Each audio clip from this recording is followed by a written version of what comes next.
up if you did this and are having trouble following this lecture. There's not a handout. There's not a single handout. Now, you guys drew it out for 3 pairs meiosis last week? Okay, so hopefully you can follow this. 3 hands in the very back, but everyone else down front here, hands came down. So let's just run through this. 3 pairs. Again, mitosis, they line up. Homologous pairs line up here. Here's a Punnett square.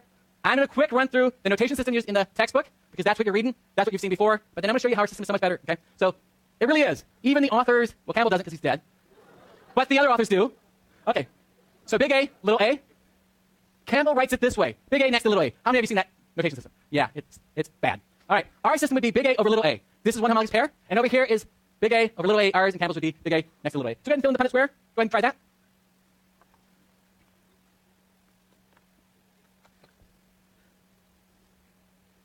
Shouldn't take you more than a minute. Okay. So I was at a teaching conference this weekend, and the big thing now is to get you to be active participants, not just passive learners. So really try this stuff. I'd rather have you try to figure out now than later, okay? So you should have made it already. Notice that with this system, you give this A half the time and this A half the time, and over here the big A half and the little A half. That's Mendel's first law, independent segregation. Now, when you made this Punnett square, almost everyone instantly said this is a fourth, a fourth, a fourth, and you didn't do the half and half and half. But you should start doing the half and half, because when you start making Punnett squares, if they're linked, it is no longer 1/4, 1/4, 1/4, 1/4, like you're used to seeing. It will be different numbers. Okay? Within a Punnett square, you always add for the ones that meet your criteria. This is key. Every Punnett square we do, whether it's complicated or simple, always has the exact same application, the same rules within it. You figure out the potential alleles. You figure out the probability of getting that. This is an offspring. It is diploid in this case. This 1/2 times 1/2 means this was a probability of 1/4. This is 1/4, 1/4, 1/4. Now, the system used here is big A is dominant, little a is recessive. When I say big A is dominant to little a, I can also say little a is recessive to big A, correct? Meaning the same thing? Sounds different but the same. What's the phenotype here, big A or little a? Phenotype? Phenotype. So these 3 have the phenotype big A. So since you add within a Punnett square, 3/4 of them have the big A phenotype, and 1/4 have the little a phenotype. Genotypes is the actual alleles present. This genotype is the same as that. So 1/2 of them have the heterozygote genotype, 1/4 are homozygous dominant, and 1/4 are homozygous recessive. Anyone not see that? No? Okay, great. So now, when we have 2 traits like this, there are 4 types of gametes that could be made. Big A, big B, big A, little b, little a, big B, little a, little b, and it's 1/4, 1/4, 1/4, right? And this is our notation system. That's Campbell's. Okay? But Campbell uses the exact same notation when these traits are genetically linked, and the outcomes are vastly different. So you shouldn't use a system like this that doesn't work to allow you to tell them when they're independent or linked. Okay? So when you make this Punnett square, you could do a 4x4. Exact same principle as before. I call this notation system tie rotation method. You do big A, big B, that's 1/4, because this is 1/2, 1/2, so that's 1/4. Big A, little b, 1/4, little a, big B, 1/4, little a, little b, 1/4. So here they are indeed 1/4, 1/4, 1/4, because these assort independently. This homologous pair aligns completely independent of this homologous pair. Likewise, over in this individual. So for a given box, it's 1/4 times 1/4, or 1/16. Any questions about that? So if I had 3 boxes in here that met my criteria, that would be 1/4 plus 1/4 plus 1/4 to give me 3/16. Okay? Sorry, 1/16 plus 1/16 plus 1/16 to give you 3/16. All right. Now, I don't make Punnett squares that are 4x4 because it's a waste of my time, usually. I would just make, hey, this is a 2x2. I look at A, and I can ignore B, because I can figure out the probability of event A times the probability of event B, so I'd make a 2x2. In fact, I don't make it, because I already know a hetero with a hetero. How many would have the big A phenotype? Hetero with hetero. How many have the big A phenotype? 3/4. We did that back here. How many have the recessive phenotype? 1/4. How many have the genotype of this? 1/2. So in fact, knowing the ratios there, I mean, this is heterozygote, heterozygote, this is heterozygote, hetero. So I'm going to get the exact same data for the A locus and the B, right? Is that clear? The reason why this is important is on the exam, you're doing 5 traits. It takes you no more than 2 minutes, all right? And those are linked traits. It really is quick. So, I mean, there are 5 Punnett squares in terms of one trait. Hetero with hetero, homozygous dominant, homozygous dominant, homozygous recessive, homozygous recessive, homozygous dominant, homozygous recessive, and that's about it. So there aren't many. So I never look at this Punnett square and I make it 4x4. You can, that's usually the way it's taught, but it's just messy. Too many opportunities to make mistakes. So if I know A and this is this, so for me to get the big A, big B, it's 1/4, 1/4, 1/4. So this is for this sort of study. So it goes really quick, okay? Here's the problem that would be on the exam. I don't usually draw it out for you on the chromosomes. I usually have a problem like this, and I say, what's the big A, little b, big D? Quick, do that right now. Okay, I'll give you 2 minutes to do that problem.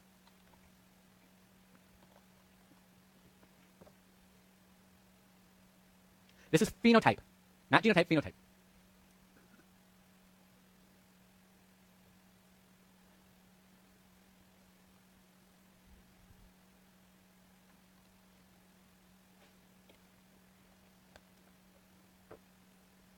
Okay, time's up. Raise your hand if you get the answer. A few people. Let's quick do this. Hetero with hetero. How many have the big A phenotype? 3/4. So we've done 1/3 of the problem. It took us 3 seconds. Right? Remember, hetero with hetero. 3/4 have the big A. So back here, hetero with hetero. It doesn't matter if the letters are A or C or D or whatever. Hetero with hetero, right? So it's 3/4. How many have the recessive with hetero with hetero? 1/4. So we've done 2/3 of the problem. That took 10 seconds maybe. And now let's do the D. If you need to make the Punnett square, go ahead and make it. So I'm going to write the genotype here so that we can follow one another. Is this big D? Yes. Now I'm using the notation system, using the book with lowercase and uppercase. How many types of gametes can this individual make? 2, but they're all the same. So that's just the D. That's a 1.0. How many types can this make?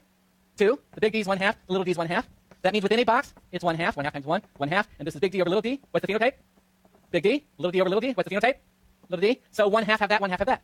So in fact, in this case, the answer was, and you probably wouldn't even make a Punnett square once you've done a few more of these, it'd be 3/4 times 3/4. Sorry, so 3/4, 1/4, and then 1/2. And then whatever that ends up being. 9/32. I didn't do the math. I could. 3/4 times 1/4 is 3/16 times 1/2 is 3/32. Okay? All right? But you see how quick that is? It really is pretty quick. Where it gets a little bit more complicated is when they're linked. If A and B had been linked, then the Punnett square is like this, and I do actually make it. Because it's too hard for me to do that in my head. Some students tell me they do intersect and Venn diagrams and that. I've never understood it, so. Okay, so that's that. So here's what I meant. You can do these Punnett squares, but notice, this Punnett square is identical to that except for the change in letters. So why do it? Notice these two are the same, so why do this part? You're just duplicating your work doing twice as much, right? So just don't do this. Just make that 1, okay? Now, I don't know if you actually looked ahead to see that answer, but it was there, okay? Now, when the traits are linked, this is when I need to make this Punnett square because it isn't 1/4, 1/4, 1/4, 1/4. It's going to be different, and it depends upon the map distance. Now, I'm going to tell you right now, just like the person asked, where do the numbers come from? I make them up for teaching purposes. So when I give you a problem, I made up that data. In real life, out in the lab, the research lab, I do a cross, I look at the data, and from the data, I determine the map distance. So there are entire books that give a chromosome and say, this gene is here, this is here, this is the map distance between them. They did not make that data up, they got it from real crosses, okay? But for our purposes, this is linked. So this is big A, big B, because that's on the same chromosome, little a, little b, okay? And when we do this, remember, recombinants are this. It's crossing over to the A and B locus. And when we do the Punnett square, it's no longer 1/4, 1/4, 1/4, 1/4, 1/4, but it's different numbers, okay? And it's different numbers because they are genetically linked. So if we do this, here's a notation system. So again, goes back to meiosis. Here's the big A, the big B, the little a, little b. I do this. Some of the times they don't cross over, some of the times they do.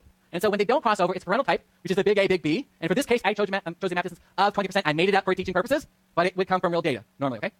I get that question a lot. I made it up for the problem. So this is 20%, which means the parentals are 80%. This is parental chromosome. That's parental. What's the recombinant? Big A, little b, little a, little b. And I actually tried to color code this so you know that little a is that pink part of the chromosome, and the big B is the blue part, because it's literally a physical break-in and exchange, okay? And then this is 0.4, 0.4, 0.1, 0.1. And then likewise, in this parent, the two loci will be the same map distance apart, but it's a different genotype, right? This is big A coupled to the little b, and the little a coupled to the big B. So in this case, this is parental big A, big B. Sorry, big A, little b. This is the parental little a, big B. The recombinant now is big A, big B, and recombinant little a, little b. You will not see that. You will not see that. And notice the numbers are 0.4, 0.4, 0.1, 0.4, 0.4, 0.1. So what's the probability of this box? 0.16, not 1/16, but 0.16. What's probably this box? 0.04, because 0.1 times 0.4. What's probably this box? 0.1 times 0.1, which is 0.01. So if these three boxes met my criteria, how would I figure out that probability? If those three boxes met my criteria, in case you're not sure how to answer that, let's go back to this box here. If these three boxes met my criteria, how did I figure that 3/4 out? I added within the Punnett square. So if these three boxes meet my criteria, I add the probability of those three boxes together. So within a box, it's always multiplication. Within a Punnett square, it is addition. A box is multiplication. Within the Punnett square is addition. Always true whether it's a complicated one like this, or if it's a very basic one like this. Always true. So the rules of Punnett squares apply whether they're linked or unlinked, okay? So you can just figure out probably these boxes and which one meet your criteria, okay? Now, you could go ahead and do this answer now if you wanted. The phenotype, big A, little b. Remember, you got to write the genotype within here. So let's just do something quickly. We're looking for the little b phenotype. Because this gamete has the big B phenotype, what's the phenotype of this offspring with respect to B? Big B, what's the phenotype of this? Big B, what's the phenotype of this? Big B, what's the phenotype of this? Big B. It doesn't matter what B comes from here, because this is dominant information. So I would quickly put an X to those boxes. Don't even look at them. They won't meet the criteria. Likewise, would any of these boxes meet the criteria? No, because I want little b, and these would give big B. Would any of these boxes meet the criteria? No, because the big B. Would any of these? No, because the big B. So you can eliminate boxes very quickly, typically, okay? And then that allows you to pinpoint which boxes meet your criteria, okay? Again, it's the exact same way, remembering dominant recessive relationships, okay? So here would be this problem. We want the A plus B, D phenotype, okay? Now, I'm switching notation here. I'm not writing uppercase and lowercase anymore. Instead, I'm using notation that's used for fruit fly, which is the mutation is written, the letters are chosen for the mutation, and then if mutation is recessive to the wild type, it's written lowercase, and wild type just has a plus. Whenever you see the plus, it means wild type. Some mutations are indeed recessive, like the little a, little b mutation. Other mutations are dominant, so I would write that mutation big D, and the wild type, again, I just add the plus, okay? So the loci, the letters chosen are based upon the mutation, okay? So choose the letters based on the mutation, determine if mutation is recessive or dominant in a heterozygote, and that allows you to know if it's lowercase or uppercase. Question? So the question was, does it matter if it's lowercase or uppercase? It does. In fact, if mutation was dominant to the wild type, you would use uppercase notation. And if mutation was recessive to the wild type, you would use lowercase. And the way you indicate wild type is just add the plus. Okay? Question. So would the wild type possess dominant or recessive characteristics? So I think the better way to say this is the wild type dominant or recessive, right? Sometimes the wild type is dominant, sometimes it's recessive. If the wild type was dominant, what was mutation? Recessive, so what letter would I use? Uppercase or lowercase? Lowercase. And if the wild type was recessive, what's mutation? Dominant, so would I use uppercase or lowercase? Uppercase. Okay? So always ask based upon the heterozygote. Any questions? They're both capital letters. That is correct. You always use the same letter for a given locus and indicate wild type and the plus. So for this locus, is the mutation dominant or recessive? Dominant, because it's written uppercase. For this locus, is this wild type information or recessive or mutant? Wild type, because the plus. So this allele is recessive to this because the mutation is written uppercase, and the wild type is indicated by uppercase plus. So this is the wild type allele, but it's recessive to this. Let's look at this locus. Okay, is this a wild type or recessive mutant allele? Wild type. Is that mutant allele dominant or recessive? Dominant. Why? Because mutant is lowercase. Okay, so you're always asking the heterozygote. So what's the phenotype of this? Is it A plus or mutant? In this individual, A plus or A? A plus, because that's dominant, and this is recessive. All right. Just think about it a little bit, okay? It's the way the notation system works. Anyway, you can run through this. You figure out this answer, okay?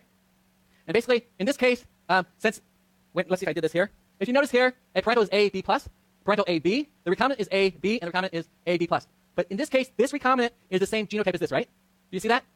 A, B plus is parental. Anyone not see that? Raise your hand if you don't see that.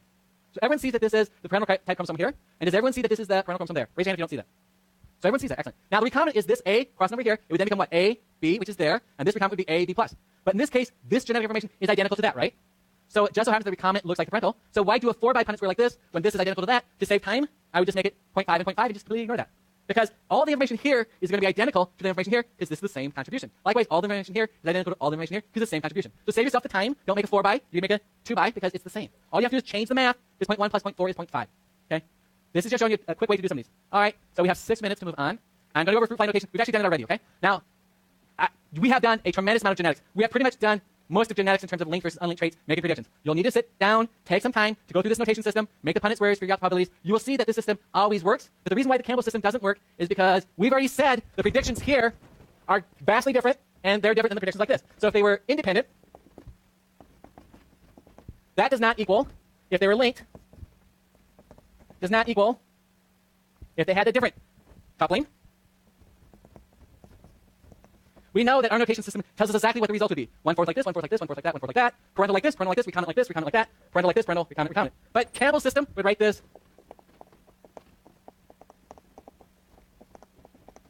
Oh, let's do it this way. They're all the same, but they give you vastly different predictions, which is why we're trying to use this notation system, because it tells you precisely what the outcomes are. Precisely. Okay? Which is why we're introducing that system, even though you haven't seen it before. Okay? Now let's just quickly go through fruit fly stuff. You ask yourself what's the mutation. That tells you which letters to use. But then you ask yourself, in a heterozygous individual, which has mutant information and wild type, what phenotype do I see? If you see the mutant phenotype, is it mutation dominant or recessive? Dominant, what should you use? Uppercase or lowercase? Uppercase. Sorry if it seems like I'm beating a dead horse. Okay. If the wild type was seen, is mutation recessive or dominant? Recessive, what do you use? Uppercase or lowercase? Lowercase. Excellent. It's going to be on your quiz this week. Almost guarantee you. GSIs. All right. So make sure you understand that. The traits you're going to be looking at, eye color. Pretty easy to tell. Red versus white eye. And the white eye is the mutation. Red eye is wild type. So I'm going to use the letters W and W plus for that allelic information. If this mutation was dominant, would I use uppercase or lowercase? Uppercase. And how would I write the genotype of the wild type allele? Uppercase W with the plus. Okay. The other trait we're going to be looking at is bristle morphology, and they have hairs or bristles. If they're straight, we call them straight. If they're singed, look like a mattress taken to them, and if they're curled, it's singed. Since the singed phenotype is the mutant, we use the letters SN. So wild type is SN plus, mutant is SN. I did write these lowercase because I got to write something. If the mutation was dominant, I would have had to go back and make this uppercase, uppercase. I do not mix cases here for fruit flies. It's always uppercase and then uppercase plus, or lowercase, lowercase plus. You'll have to sex the flies. So what you'll do is you look for flies, males versus females. Excuse me. Males are smaller, they have darker abdomens, and you'll just look at. They also have sex combs that you can see if you look carefully. And we have 3 populations we'll be looking at. Okay? 4 actually. We have parental populations. These are true breeding populations, which means they breed for many generations, singed and white eye, singed white eye, singed white eye, for many generations of true breeding. So would you expect they're homozygous or heterozygous? Homozygous. And another population with true breeding. Now since this population is true breeding, do you think we have both males and females in there? Yes, or else they couldn't be true breeding, right? We wouldn't get offspring. But we only took females from one population and males from the other to do the cross. So that yields the F1s. In the F1s, you're going to sex the flies and the phenotype. For the parentals, you're going to ID phenotypes and sex. Now, these should all have white singed or all red straight, but they're male females, male females. But we only took one type from one population, males, females, and mated them to get the F1s. F2s, we mate the F1s. Yes, brother and sister fruit flies are mating. They don't care. They mate, they yield the F2s. We look for the offspring, okay? So we took white singed from a true breeding population. That means for many generations, they bred always had white eyes, singed bristles. Females from that population, the population that was red straight, we took that, mated them, yield the F1s, and then we made the F1s to yield the F2s. So I'd like you to work on this problem for next week, and I'm going to tell you a little trick right now. Take my word for it. I'll go over this next week and prove it to you. But for now, this is the way you map 3 genes. The largest number will represent the parentals, okay? The largest number of offspring represent those that got a parental chromosome. Because we already know recombinants are the smaller number, and the double recombinants are those that got a gamete due to 2 crossover events. Those will be the smallest number. So these represent the double recombinants. These represent parentals double. Now, I'm going to tell you a little trick that makes it very quick to figure out the order. Now, I don't know if it's actually TSP or TPS or whatever the order is. I wrote them in one order for the problem. But the trick is this. If I compare this parental versus this recombinant, here's the double recombinant, the lowest number. The S's are the same. The P's are the same. What's different? The T's. That's the one that's in the middle. So the way you figure out the gene order is you look at the parentals versus the double recombinants. The one allele that's different is the one that's in the middle. So if I want to map out 12 genes, I look at 3 of them.